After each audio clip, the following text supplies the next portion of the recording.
we said, we are in rural Anderson County in the amazing Little Crooked Creek Safari. You're going to love this part of Spotlight. So we want to introduce you to the owner here, Eric Swisher. Tell us the story. How does this all begin?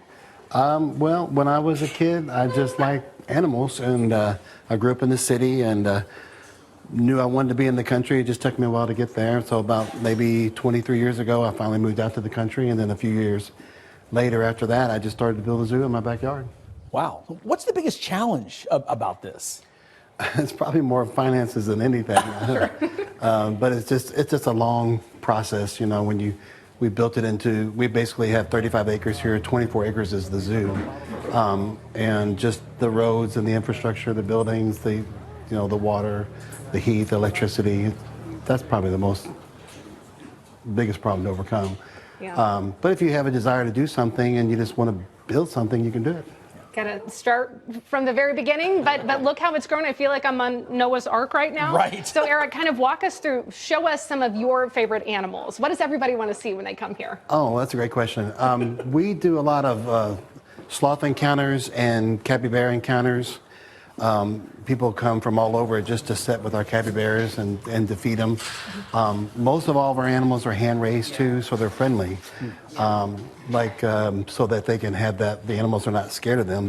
They're more used to people than say most animals, you know. So, but yeah, I would say sloths and capybaras. Capybaras is probably the most common thing. Everybody wants to. I get phone calls every day. Are you going to be doing capybara encounters today? And I say, yeah, come on out.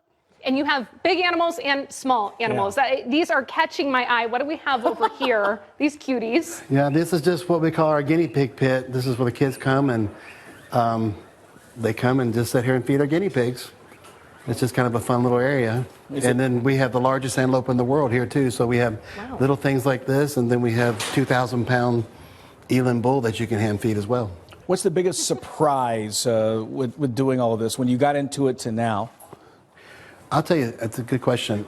It really is, it sounds a little cliche, but people generally have a good time. Like, people come here and they just have such a hands-on experience. And I've talked to so many people that literally cry tears of joy just to be next to the sloths. Yeah. And just to touch them. Like, I hear the word bucket list all the time. I've always wanted to do this, or I've always wanted to see a capybara in real life. And they get to do, you know, it's just a different place. And a different experience than what you would get at a traditional zoo, right? I would say so. Most zoos today they're geared to making sure that you can't see the animal. And of course, we want the animal to be secure and feel good and to be comfortable in its environment. But we try to also make it so that you can have a close proximity to them and get to experience them in a safe way for everybody. This is cool. Thanks for doing this, Eric. Congratulations. It's a really cool spot, and we can't wait to see more of it here the rest of the day. Good. I'm glad y'all came. All right, we appreciate it.